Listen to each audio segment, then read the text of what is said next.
Hey, what's up guys? Emo Cat Dad here, hanging out with you. We're on day 2 of 2024, which means I have a new band that I'm checking out for the first time. The band today is Youth Fountain. Youth Fountain, going into this, what I do about them is it was one guy that did everything for the band. I understood they were like harder pop punk band, so in my mind I'm thinking some like Story So Far, early on Story So Far. Anyways, don't come at me in the comments that they're not heavy anymore. I know I'm a Story So Far fan. If you're new here, I'm doing this every day. I'm listening to one new artist, checking out 4 songs. Sometimes they'll be the 4 most popular, sometimes they'll be ones recommended to me, sometimes I'll just go on Spotify and try to get a couple songs from each album I can. So with that being said, let's get into Youth Fountain.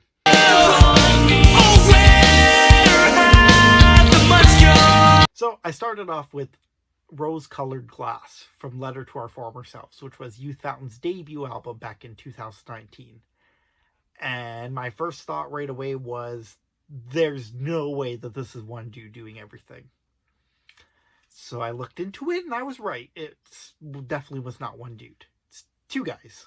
Tyler, who is currently the only member of Youth Fountain, and Cody, who left in 2020 to become the lead singer of Real Friends after their previous lead singer left.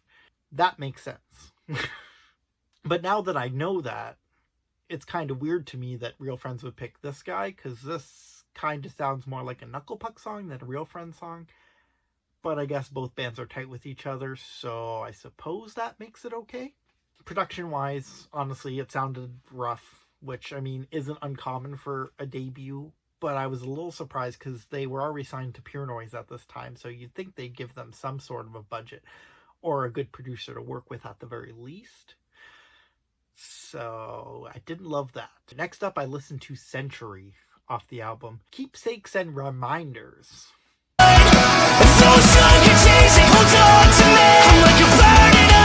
Alright, so the point, this album came out in 2021. Cody was already in Real Friends, so now it's actually where it became a solo project.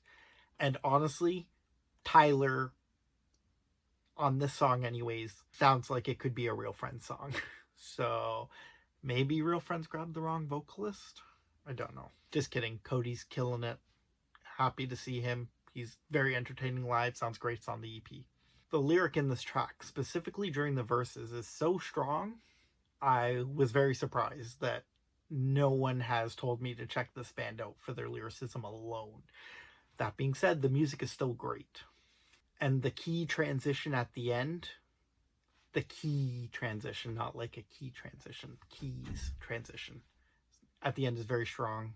One of my favorite things is when they go to a soft key or a soft, some other instrument at the end. When it works, and it works perfectly here. All right, next up, we got the new album, Together and Lonesome, and I just decided to listen to the 2 tracks that have the most streams, so I'm assuming are the singles from this past year. The first one was Falling Short. Do I want the love I see on the level surface? Honestly, this song sounds like Tyler jumped in a time machine, went back 20 years to pop punk from the early 2000s, and wrote a song with that music. Now, he still has that modern lyricism, so it's not all like this is a Newfound Glory Simple Plan song from 2003. It still works as a whole. It's got those old school touches and feelings towards it, so that old heads like me are like, I remember that.